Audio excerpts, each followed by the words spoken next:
Hey, what's going on, everybody? Welcome back to the channel. Pigskin Addicts back again with another video. So you guys see the title of this video: wish it, want it, hope it, right? And I want to touch on something that I said in the video yesterday, right? That's where we as Charger fans are at. That's where the organization is at, right?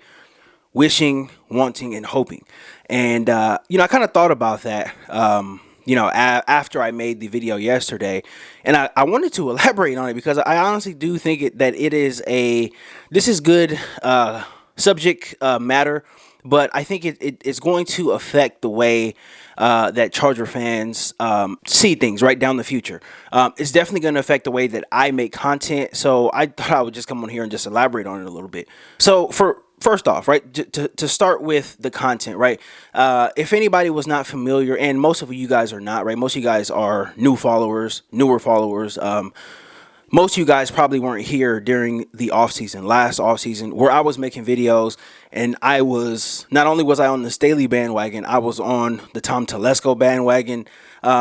I was really, really, really, really on the bandwagon. I drank the Kool-Aid. I loved all of the moves. I loved everything about the Chargers, what they did. I liked the draft picks as well, too. I thought the draft picks were going to play into a bigger philosophy. I thought that they were going to play into Brandon Staley's philosophy to be a trench team, and that's something that he said all offseason long. So, again, I took him at his word, and, obviously none of that stuff really happened this season. So, as I sit here and as I make this video, right, we are in a wish it place, right? We're wish it, we're hoping it, and we're wanting it. And for fans, right, to be in this position, it sucks because this organization, they really just don't take things seriously, right? And I'm not advocating for people to stop being Charger fans or whatever. I'm not one of those people. Let's all boycott and stuff like that, right? That obviously does work, but I'm not the guy who's going to gather everybody and say, oh, come on, let's just F it, right? We all love the NFL. We all love football. Most of us here have been Charger fans for a really long time, so I'm not advocating for that. But what I am saying is that you have to take everything with a grain of salt. And I was really, really, really, hoping that things were not going to be this way, having number 10 on our team, right? Having Justin Herbert. That makes all the difference, right? A generational quarterback talent can make all the difference. And, he obviously still is that guy. But just when you look at his contemporaries, right? When you look at the guys that he gets compared to, Mahomes, obviously Josh Allen, Joe Burrow. Now, to me, just from an analytical perspective, right? Justin Herbert is all three of those guys mixed into one, right? He has the playmaking ability of a Patrick Mahomes, right? He does have that. He has the playmaking ability. He can ad-lib with the best of them. We've seen him do it, and we've seen him do it several times this year, so he can do that. He has the size of a Josh Allen, right? A lot of people don't know this, but he's actually bigger than Josh Allen. He's an inch taller, and I believe he's like 7 to 8 pounds heavier than Josh Allen. So he has the size of Josh Allen. And then when you talk about the instincts of a Joe Burrow, he has those as well, too, right? Instincts, anticipation, right? Being able to get the ball there accurately, just being able to navigate the pocket just like Joe Burrow does. Justin Herbert is all of those three guys mixed into one. So when you're looking at this from a franchise or organizational standpoint, you look at the Chargers, and the Chargers are the have-nots. And, there's really no arguing about that. Everything that has happened since the debacle on Saturday, all of the moves, right? Obviously, Joe Lombardi getting fired, that's something that most of us wanted. But when you look at the moves that haven't been made, when you look at the coaching staff, right? Obviously, bringing Brandon Staley back, we are at a point now where we're wishing that things get better. And there's nothing that tells us that things are not going to get better. As a matter of fact, something that I brought up in the video yesterday as well, too. History shows us that things probably won't get better, right? This is Telesco's third coaching hire, and both of his previous coaching hires have went haywire in the third year, right? So history tells us that things are not going to get better, right? So I think it is smart. It's smart for us to look at things with not just a grain of salt, probably with, an entire, pitcher-sized container full of salt. That's how you should look at things, to be honest, with this Charger team, with this Charger organization. And it's sad. It really is sad. And again, this is something that I thought about. I don't even have any notes for this video. I'm just talking off the top of my head, all the thoughts that I've had since I recorded the video yesterday. When you look at teams, right, you look at his contemporaries, the teams that those guys are on, the Bills, the Bengals, the Chiefs, all of those teams are, at least getting to the AFC Championship, right? All of them have at least gotten to the AFC Championship. The Bills haven't gotten to the Super Bowl yet. We know what Kansas City does, and we know what Cincinnati did next year. Now, it's looking like two of those three teams are going to get back to an AFC Championship game this season as well, too. So just when you look at not only those other quarterbacks, not only their production, but when you look at the franchises, when you look at everything that the franchises have done for those guys to make sure that they are in the best positions, you really, really envy it. You really, really, really envy it. And to be honest with you, the Chiefs were the only franchise that was considered to be well run, right? The Hunt family has a lot of respect in the NFL. They've always done things the right way. And, Patrick Mahomes fell into their hands, and now they are legitimate Super Bowl contenders year in and year out, right? They've already won it once, and they are going to be legitimate Super Bowl contenders year in and year out every year that he's there. But when you look at the Bills and when you look at the Bengals, right, those two teams were a mess for a very, very long time. Me growing up, right, I'm only 32 years old, but most of my childhood, the Bills weren't good. Most of my childhood, the Bengals weren't good.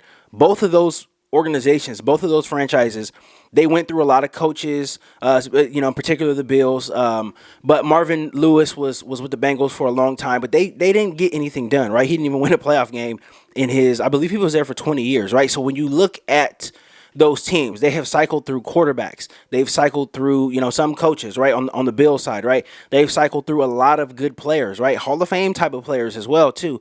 But they never really took winning seriously, right? And by that, I mean getting to the next level, having that coach, having that coordinator, right? Being able to establish what you do from a front office perspective, right? A GM, right? A Brandon Beane, being able to insulate whatever star quarterback you have, right? Being able to insulate him with what he needs.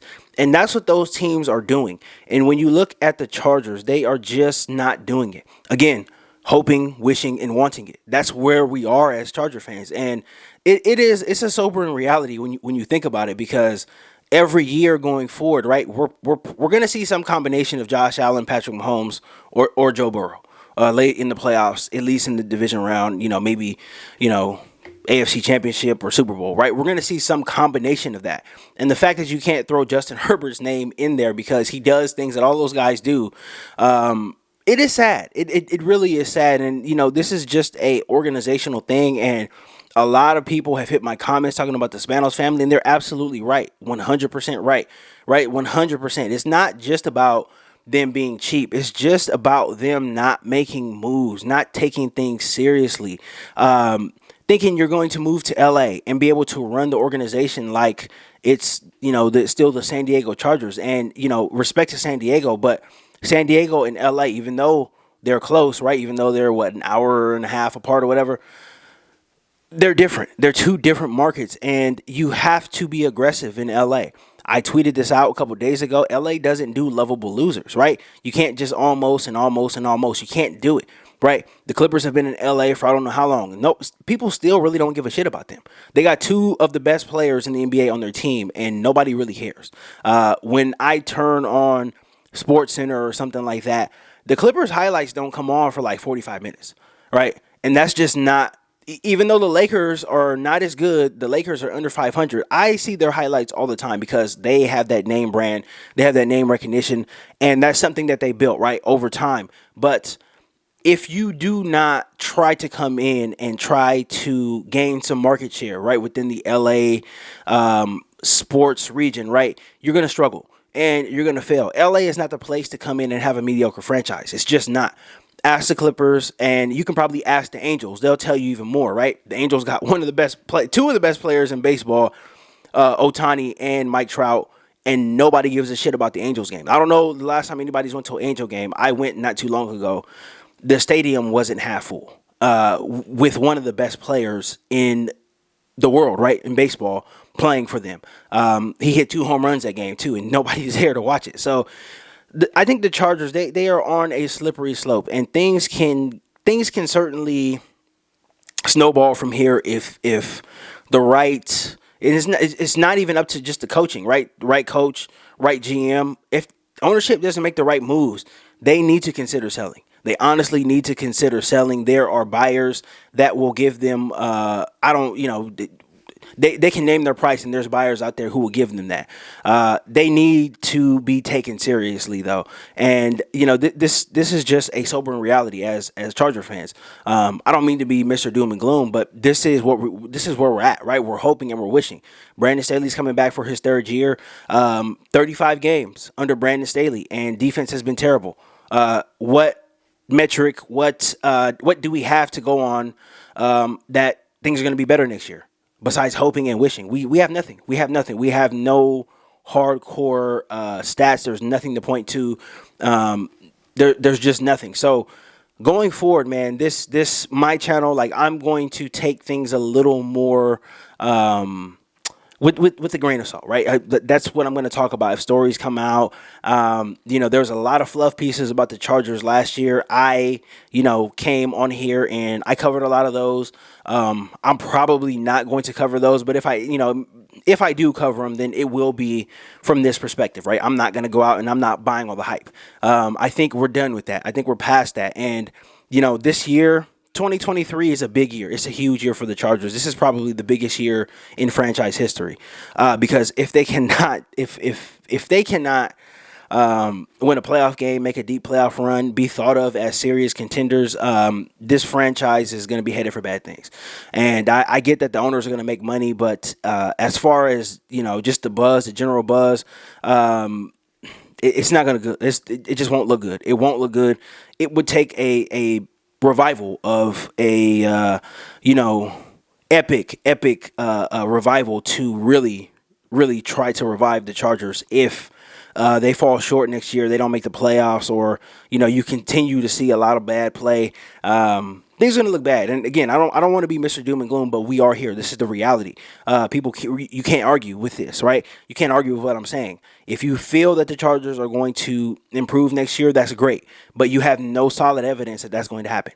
And that's just, what I'm pointing out here. But, I think that is something that everybody should understand, right? Take everything you hear with a grain of salt. All of the hype. Don't fall for it. The Chargers are very good social media team. Their social media team is very good with the hype videos and all of that stuff, but it doesn't reflect what's happening on the field. So that's all I have to say for that one. I just thought that this was interesting. I thought I made a pretty good point, yesterday making the video, and I kind of just thought about it all day long. So this is my part 2, I guess you can say, to that. But that's all I got for this one, guys. Thank you guys so much for all the support. I really appreciate it. Shout out to all my new subscribers. I really appreciate you guys. If you're not subscribed to the channel, please consider subscribing down below. And don't forget to smash that like button on your way out as well, too. I'll be back again tomorrow with more content. And until next time.